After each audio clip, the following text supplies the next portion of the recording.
पिछले वीडियो में कोयला और पेट्रोलियम ऊर्जा संसाधन के बारे में हमने पढ़ा। आज पढ़ेंगे ऊर्जा संसाधन में तीसरा, प्राकृतिक गैस। प्राकृतिक गैस में कार्बन डाइऑक्साइड कम उत्पन्न होता है, जिस कारण ये स्वच्छ ऊर्जा संसाधन तथा पर्यावरण अनुकूल माना जाता है। इसका उपयोग खाद्य निर्माण में, विद्युत बनाने में, घरेलू गैस उपयोग में, वाहनों के ईंधन के रूप में तथा कारखानों में ईंधन के रूप में किया जाता है। इसका उत्पादन भारत का सबसे बड़ा और महत्वपूर्ण खनिज तेल उत्पादक मुंबई हाई, कृष्णा गोदावरी नदी बेसिन, अंडमान निकोबार द्वीप समूह तथा खंभात की खाड़ी में होता है। 1700 किलोमीटर लंबी Hazira Vijaypur Jagdishpur gas pipeline Mumbai high, वसीन तथा पश्चिमी और उत्तरी भारत के उर्वरक उद्योग, विद्युत उद्योग तथा अन्य औद्योगिक क्षेत्र से जोड़ती है। ऊर्जा तथा उर्वरक उद्योग प्राकृतिक गैस का प्रमुख प्रयोक्ता है। अब है चौथा, विद्युत। विद्युत मुख्यतः दो प्रकार से उत्पन्न की जाती है। पहला, हाइड्रो टरबाइन चलाकर जल विद्युत उत्पन्न किया जाता है।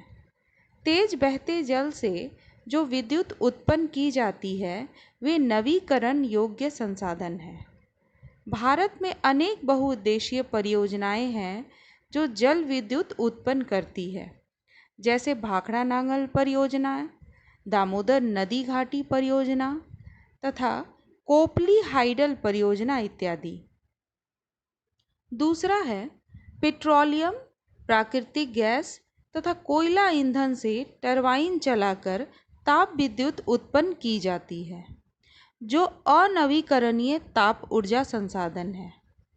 भारत में बिजली का निर्माण कोयला, पेट्रोलियम, प्राकृतिक गैस, पवन ऊर्जा, ज्वारीय ऊर्जा इत्यादि विभिन्न साधनों से होता है। विभिन्न साधनों तथा विभिन्न केंद्रों से उत्पादित ऊर्जा का वितरण की समन्वित प्रणाली को राष्ट्रीय शक्ति ग्रिड कहते हैं।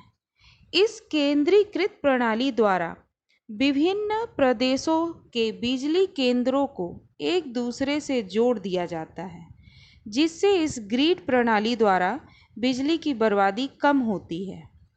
सभी क्षेत्रों तक बिजली पहुंचाना आसान हो जाता है, बिजली की नियमित आपूर्ति हो पाती है तथा बिजली का अधिकतम उपयोग संभव हो जाता है।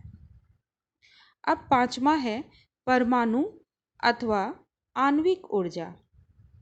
जब अणुओं की संरचना को बदला जाता है तो ऊष्मा के रूप में काफ़ी ऊर्जा विमुक्त होती है और इसका उपयोग विद्युत ऊर्जा उत्पन्न करने में किया जाता है। Uranium, thorium, plutonium, cheralite, zircon, सिलिगेनाइट, बेरिलियम इत्यादि परमाणु खनिज हैं।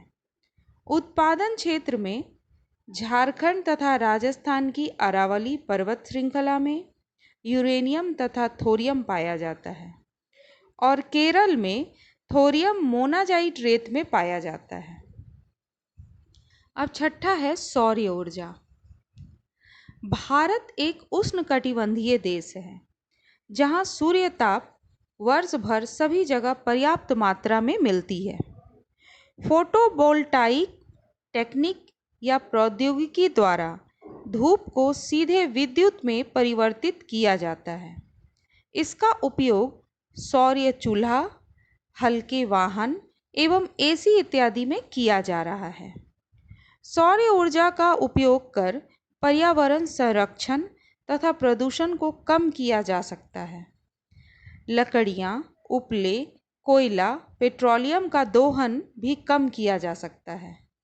परंपरागत ऊर्जा संसाधन सीमित होने के कारण भविष्य सौर ऊर्जा पर ही निर्भर है, इसीलिए इसे भविष्य का ईंधन भी कहा जाता है। सातवां, पवन ऊर्जा। बहती वायु से उत्पन्न की गई ऊर्जा को पवन ऊर्जा कहते हैं। पवन ऊर्जा बनाने के लिए हवादार जगहों पर पवन चक्कियों को लगाया जाता है, जिसके द्वारा वायु की गतिज ऊर्जा यांत्रिक ऊर्जा में परिवर्तित हो जाती है। फिर इसे जेनरेटर द्वारा विद्युत ऊर्जा में परिवर्तित किया जाता है। यह कम खर्चीला के साथ साथ सुरक्षित और सीमित संसाधन है। पवन ऊर्जा फार्म की विशालतम पेटी तमिलनाडु में नागरकोइल से मदुरई तक अवस्थित है। आंध्र प्रदेश, कर्नाटक, गुजरात, केरल, महाराष्ट्र, लक्षद्वीप में भी महत्वपूर्ण पवन ऊर्जा फार्म हैं। नागरकोइल और जैसलमेर देश में पवन ऊर्जा के प्रभावी प्रयोग के लिए जाने जाते हैं।